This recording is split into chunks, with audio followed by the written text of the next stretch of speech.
नमस्कार दोस्तों, आप सभी साथियों का स्वागत है शैलेश एजुकेशन में। प्रतिशत को आगे बढ़ाते हुए कुछ महत्वपूर्ण क्वेश्चन लेकर आए हैं, इसलिए आप लोग वीडियो को शुरू से अंत तक देखिएगा। चलते हैं क्वेश्चन की तरफ। आज का पहला क्वेश्चन है, किसी परीक्षा के लिए उत्तीर्णांक 40% है।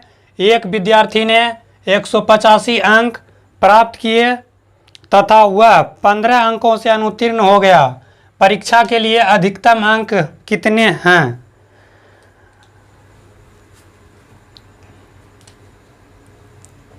प्रतिशत में उत्तीर्ण अंक है 40%। उत्तीर्ण होने के लिए, पास होने के लिए 40% अंक लाना है।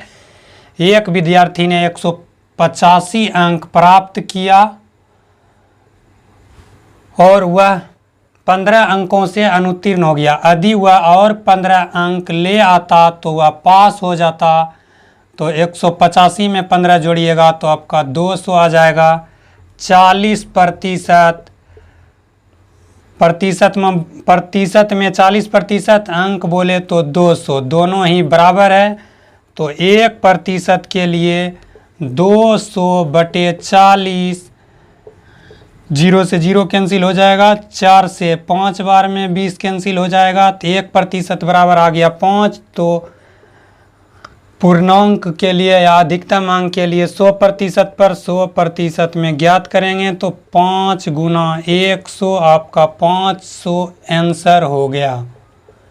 फिर चलते हैं अगले क्वेश्चन की तरफ। अगला क्वेश्चन है, एक छात्र को परीक्षा में उत्तीर्ण होने के लिए 30% अंक लेने थे। उसने 460 अंक प्राप्त किए तथा पास होने वाले न्यूनतम अंकों से 40 अंक अधिक लेकर आया। तो कुल पूर्णांक कितने थे?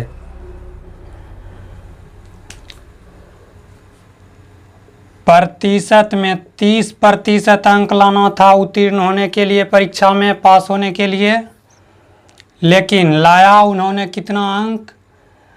460 अंक लाया। पास होने वाले न्यूनतम अंकों से 40 अंक अधिक लेकर आया। इससे पहले वाले क्वेश्चन में कम लाया था तो जोड़े थे। अब कि इस प्रश्न में अधिक लेकर आया है तो इसे घटा लेंगे। तो 30%, जब इसे 460 में से घटाएंगे 40 को तो आपका आंसर आ जाएगा 220। प्रतिशत में बोले तो 30% अंक में 420, दोनों बराबर है। 30% 420 के बराबर है। तो 1% के लिए 420 में जब 30 का भाग देंगे 14 बार में जाएगा। तो 100% के लिए 14 गुना 100 तो आपका 1400 आंसर आ जाएगा। कुल पूर्णांक बोले या अधिकतम अंक बोले, दोनों ही बात सेम है। फिर चलते हैं अगले क्वेश्चन की तरफ। अगला क्वेश्चन है, एक गांव की जनसंख्या 8000 है। यदि प्रति वर्ष 10% वृद्धि हो तो 2 वर्ष बाद जनसंख्या क्या होगी? एक गांव की जनसंख्या दिया हुआ है 8000, 10% की वृद्धि, तो 100 पर वृद्धि 10 का तो 110/100। 2 वर्ष बाद बोला है तो 2 बार 110/100 छाप देना है। उसके बाद इसे कैंसिल कर देना है। 00 से 00 कैंसिल हो जाएगा। यह 10 से 10 यहाँ, 10 से 10 यहाँ कैंसिल हो जाएगा। 11 गुना 11 करते हैं तो 121 होता है। 11 का स्क्वायर गुना 80 तो आपका आंसर हो जाएगा 9680। आपका आंसर हो गया। फिर चलते हैं अगले क्वेश्चन की तरफ। अगला क्वेश्चन है, किसी संख्या में पहले 20% वृद्धि की जाती है तथा बाद में 10% कमी की जाती है तो संख्या के मान में कितने प्रतिशत परिवर्तन होगा? 20% वृद्धि तो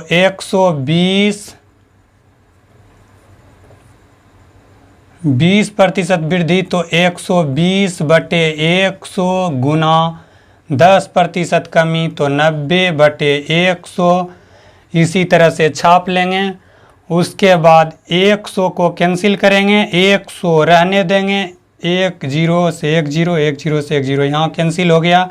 12 गुना 9 करेंगे तो 108 आता है बटे में 100। इस 100 से यह जितना अधिक है 8% अधिक है, 8 अधिक है तो 8% वृद्धि, यही आपका आंसर हो जाएगा। 100 से जितना अधिक आया वह वृद्धि हो गया, 100 से जितना कम आता उतना प्रतिशत कमी आ जाता। यही आपका आंसर है। यदि आपको यह वीडियो अच्छी लग रही हो तो वीडियो को लाइक कीजिए, चैनल को सब्सक्राइब कीजिए, वीडियो को शेयर कर दीजिए। फिर चलते हैं अगले क्वेश्चन की तरफ।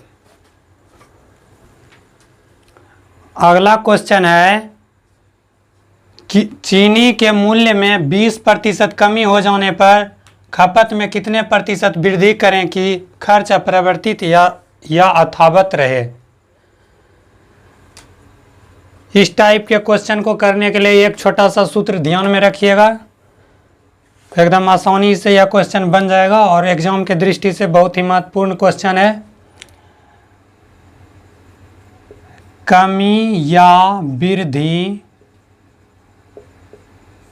बटे 100, कमी कहे तो घटा लेना है, 100 वृद्धि बोले तो जोड़ लेना है, गुना 100।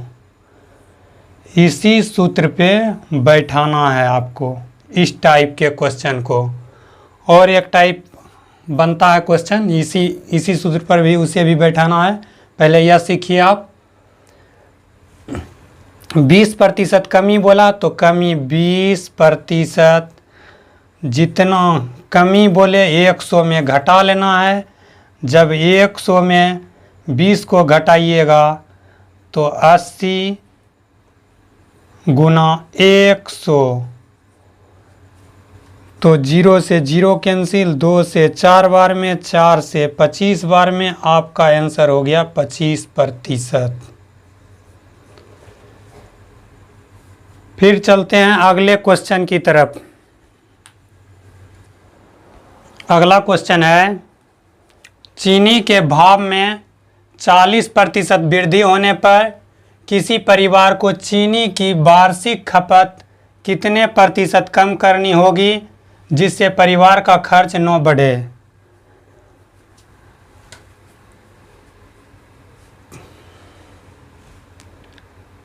इस टाइप के क्वेश्चन को भी करने के लिए उसी सूत्र पे बैठाएंगे। कमी या वृद्धि बटे कमी बोले तो 100 में घटा देना है, वृद्धि बोले तो 100 में जोड़ देना है, उसके बाद गुना 100। इसी सूत्र पर इसे भी बैठाना है। यहाँ बोला है वृद्धि तो 40, 100 में जब 40 को बढ़ाएंगे तो 100 + 40 140 हो गया, गुना 100। 0 से 0 कैंसिल, 2 से 2 बार में, यहाँ 7 बार में, तो आपका हो गया 200/7। जब इसे आप कैंसिल कीजिएगा तो 28.4/7% आपका आंसर आ जाएगा। फिर चलते हैं अगले क्वेश्चन की तरफ। अगला क्वेश्चन है यदि ए की आय बी की आय से 10% अधिक हो तो बी की आय ए की आय से कितने प्रतिशत कम है? इस क्वेश्चन को भी करने के लिए उसी सूत्र से रिलेट करेंगे। कमी या वृद्धि बटे कमी बोले तो 100 में घटा लेना है, वृद्धि बोले तो 100 में जोड़ लेना है, गुना 100।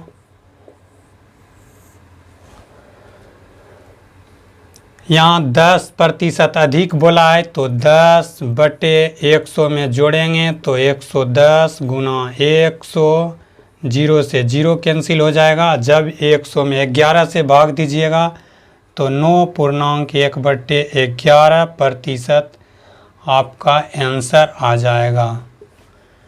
फिर चलते हैं अगले क्वेश्चन की तरफ। यह क्वेश्चन एग्जाम के दृष्टि से बहुत ही महत्वपूर्ण है, इसलिए आप लोग ध्यान से देखिएगा। फिर चलते हैं अगले क्वेश्चन की तरफ। अगला क्वेश्चन है, यदि नीता का वेतन पायल के वेतन से 25% अधिक हो तो पायल का वेतन नीता के वेतन से कितने प्रतिशत कम है। इस क्वेश्चन को भी करने के लिए उसी सूत्र का उपयोग करेंगे। कमी या वृद्धि बटे 100 में घटा लेंगे, कमी कहे तो, वृद्धि कहे तो 100 में जोड़ लेंगे, गुना 100। यह सूत्र बार बार इसलिए लिख रहे हैं कि आपको इस टाइप का क्वेश्चन याद हो जाए। इस तरीक़ा से करने से बहुत ही आसानी तरीक़ा से आंसर भी निकल जाता है। तो वृद्धि बोला है तो 25% वृद्धि बटे 100 में 25 जोड़ेंगे तो 125 गुना 100, 25 से 5 बार में, 5 से 20 बार में, तो 20% आपका आंसर हो जाएगा। फिर चलते हैं अगले क्वेश्चन की तरफ। अगला क्वेश्चन है, किसी भिन्न के अंश में 10% वृद्धि करें तथा हर में 10% कमी करें तो परिणामी भिन्न 11/15 प्राप्त होती है। तो मूल भिन्न ज्ञात करो।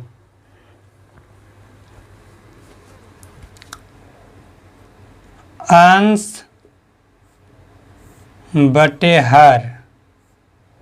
अंश में 10% वृद्धि तो 110, हर में 10% की कमी तो 90।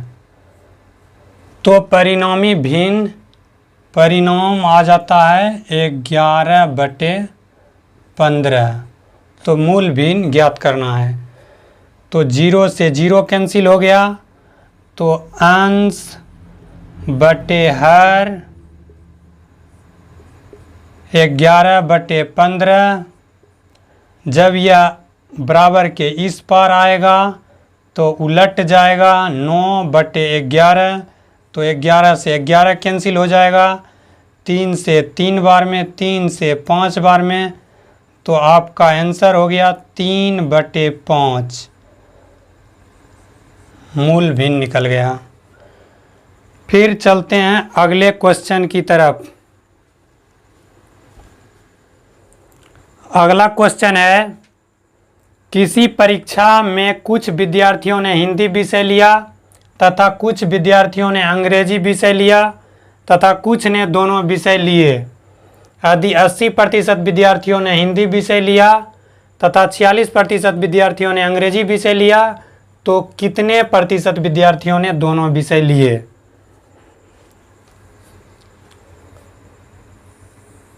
80% विद्यार्थी हिंदी विषय लिया। हिंदी को 8 से सूचित करते हैं 80%।